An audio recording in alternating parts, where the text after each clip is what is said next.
E Cavaleiro da Lua estreou e eu vou te falar como foi o primeiro episódio. Vamos lá!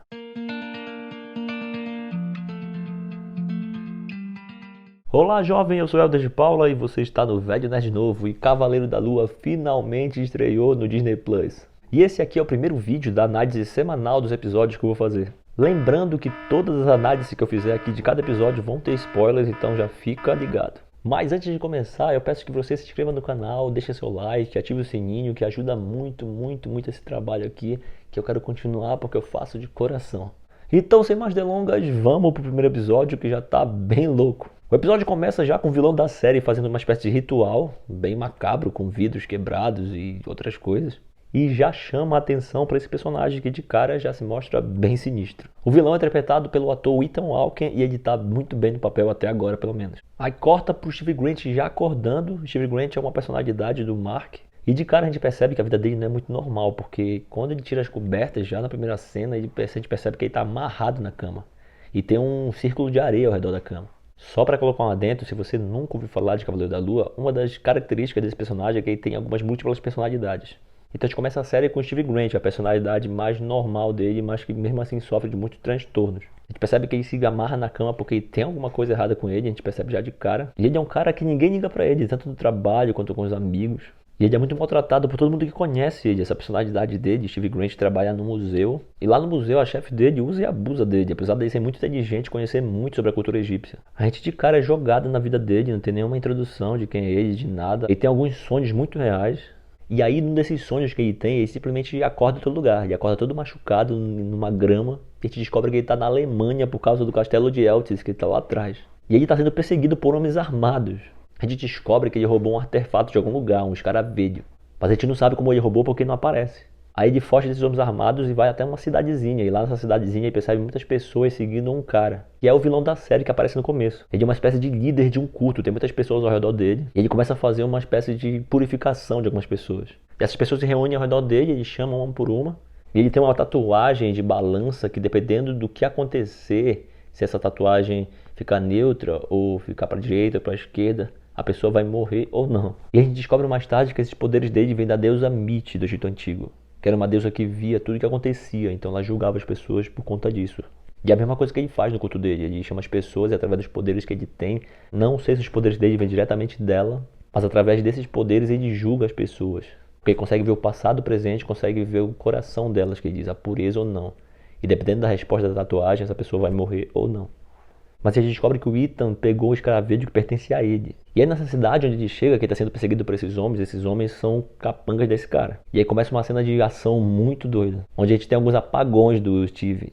A gente percebe que os apagões ocorrem em momentos em que ele está muito pressionado a fazer alguma coisa. Tipo, a situação começa com esse vilão exigindo o escaravelho que ele tem nas mãos, e ele não consegue dar, porque o corpo dele não responde. É até uma cena engraçada, assim, eu acho que a série talvez peque um pouco no humor. Porque é pra ser engraçado, mas fica no mínimo estranho. Sabe uma parada meio Chaves de fazer um movimento e dizer que o corpo não tá conseguindo fazer esse movimento? É a mesma coisa, ele tá com o escaravelho, o cara pede pra ele e fala que ele não consegue. Aí o cara percebe que ele não consegue porque não é ele que tá mandando no corpo dele, deve ser outra personalidade, mas em relação a esse humor eu achei mais ou menos. Aí no momento que vão tirar esse escaravelho da mão dele, esse artefato, ele apaga. E depois a cena volta, é um corte muito rápido. Ele apaga e ele volta todo ensanguentado, com os capangas do lado dele, tudo sangrando assim. E aí ele não sabe o que aconteceu, porque ele apagou. O momento acontece novamente durante a perseguição, porque depois ele foge daí, os caras vão atrás dele. Um desses momentos de apagões ocorre quando ele tá dirigindo aquela van que aparece no trailer de Cupcake. Aí no momento que ele tá quase sendo atingido pelas balas, ele apaga nessa van. Aí quando ele volta do apagão, a van tá de marcha ré, tá andando de costas, e ele tá com a arma na mão atirando nos vilões. E aí ele acorda, a gente percebe que foi só um sonho dele lá. Ou será que não? A série deixa essa dualidade, sabe? Se foi um sonho ou não. Porque depois que ele volta pra vida normal dele, ele acha que foi um sonho. Mas aí começa a ouvir vozes, sabe? Ele ouve uma voz lá no momento que ele tá quase entregando o artefato, e depois ele tem o apagão, e depois volta todo ensanguentado, e ouve uma voz dizendo pra ele não fazer aquilo. E no decorrer do episódio ele continua tendo essas vozes, dizendo pra ele fazer aquilo, fazer isso. Aí ele volta pra vida normal dele, ele acha que voltou pra vida normal dele, né? Ele vai pro encontro que ele tinha marcado antes com uma garota lá do museu que ele trabalha. Mas ele percebe que ele marcou o encontro na quinta, só que é domingo. Ele liga pra menina perguntando onde é que ela tá, e ela fala que foi no restaurante há 2 dias e ele não foi. Percebe que ele tá sem noção de tempo nenhuma. Aí começa a ficar preocupado de novo. Porque onde é que ele estava nesses 2 dias? Então meio que o sonho que ele teve talvez não tenha sido um sonho. Aí ele volta pra casa muito triste.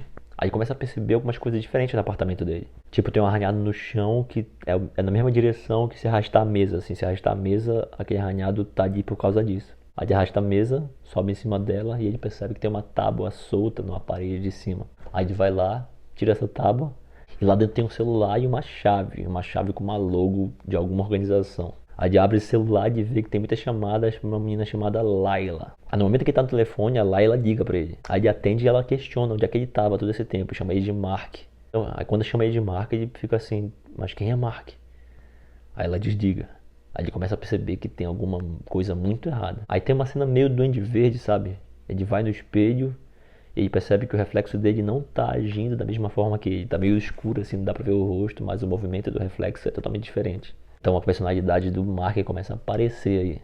Aí o Steven começa a ficar transtornado, ele começa a ver coisas. Ele sai do apartamento, vai pro elevador, ele vê o Deus Concho. Aquela cena do trailer que ele tá numa porta, no corredor assim, o Deus Concho no elevador. Aí quando ele tá nesse elevador, tipo, de noite ele tem um apagão e acorda no ônibus, de dia. E vê esse Deus lá de fora e vê o vilão também no ônibus. Aí ele vai pro trabalho dele louco, achando que tá sendo perseguido. Aí chega no trabalho, ele chega lá transtornado e o vilão vai lá encontrar ele. Aí ele chega e começa a conversar com ele. Fala que tem uma coisa que pertence a ele, que ele tem que devolver. Aí ele fala que ele serve a deusa Mith, que é essa deusa que julga, que ela consegue ver o antes, o agora e o depois. Aí no momento que ele vai fazer o ritual com o Steven, de ver o coração dele e ver se ele é uma pessoa boa, o resultado que ele fala que o Steven tem é caos dentro dele. Aí ele deixa o Steven ir. Ele meio que fica curioso assim com o que foi lido dele. Aí ele continua o trabalho dele até o final do turno dele, o Steven. E o cara vai embora. E ele continua lá. Aí logo que chega o final do turno dele, ele começa a ouvir um barulho no museu de um bicho. Uma espécie de uivo. Aí ele vai ver o que é. Aí ele percebe um monstro, que é o Chacal, eu acho que é o nome. Que já apareceu no trailer. Aí esse monstro começa a perseguir ele por todo o museu, assim. E ele desesperado, correndo. E aí quem mandou esse monstro foi esse vilão. Aí a perseguição continua, ele tá desesperado, fugindo, até que chega no banheiro. E aí fica encurralado. Aí ele olha pro espelho e o reflexo dele fala com ele. Só que é o Mark. E fala que ele tem que assumir. Ele fala, Steven, deixa eu assumir, só assim a gente vai sobreviver. Aí o Steven diz que não, mas o monstro tá quase arrebentando a porta do banheiro pra pegar ele. Aí quando o monstro arrebenta a porta do banheiro, ele deixa o Mark assumir. Aí aparece um pouco da transformação dele no Cavaleiro da Lua. Já de cara, assim, no final do episódio a gente tem a primeira cena já do Cavaleiro da Lua, que é aquela cena que o Cavaleiro da Lua tá batendo no bicho no banheiro. E olha pra câmera, e vai direto pra câmera e é o final do episódio. E foi isso, bem resumidamente, isso que aconteceu no primeiro episódio. Já colocou a gente de cara assim na vida do Steven, meio ao caos, não explicou nada. Já apareceu a transformação dele no final do episódio. O que a gente sabe? Tem alguma coisa errada com a vida do Steven. O Steven é um cara normal, que tem outra personalidade, que é o Mark, que é um mercenário, que tem a alcunha de Cavaleiro da Lua. E o Mark tá com esse artefato dele, essa espécie de escaravelho. E de cara o que a gente sabe é isso, que ele tá sendo perseguido por essa seita agora, que ele foi lá na Alemanha e roubou isso. E no final do episódio ele já virou o Cavaleiro da Lua. Se ele vai continuar na personalidade do Mark no próximo episódio, eu não sei, a gente tem que ver. Mas olha, eu achei muito interessante, eu achei que tem uns tons, não é uma série de terror, como foi vendido, mas tem um suspense muito bom. As partes de comédia, como eu falei, teve uma ou duas que eu achei esquisito, talvez melhore nos próximos episódios, mas nesse primeiro eu achei mais figurino, iluminação, visual, a filmagem, fotografia, tá tudo muito bom. O Oscar Isaac, que é quem interpreta o Cavaleiro da Lua, ele tá muito bem. Eu acho que ele conseguiu distinguir muito bem as personalidades dele, as duas que apareceu, a do Steven e a do Mark. A cena do espelho é fantástica.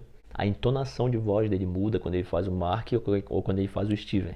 O vilão, Arthur Harrow, interpretado pelo Ethan Hawke, tá muito interessante. Eu acho que ele traz uma camada de que realmente ele se acha um profeta. Eu acho que ele traz um vilão com uma profundidade interessante, assim, já que ele é baseado no personagem real, né? E é isso, essa é a minha análise do episódio. Toda semana a gente vai ter um episódio novo do Cavaleiro da Lua. Toda semana eu vou fazer uma análise aqui com vocês. Eu espero que vocês tenham gostado. Não se esqueçam de se inscrever no canal, ativar o sininho, deixar um comentário. E muito obrigado por ter assistido até aqui. Realmente de coração. Valeu e valeu.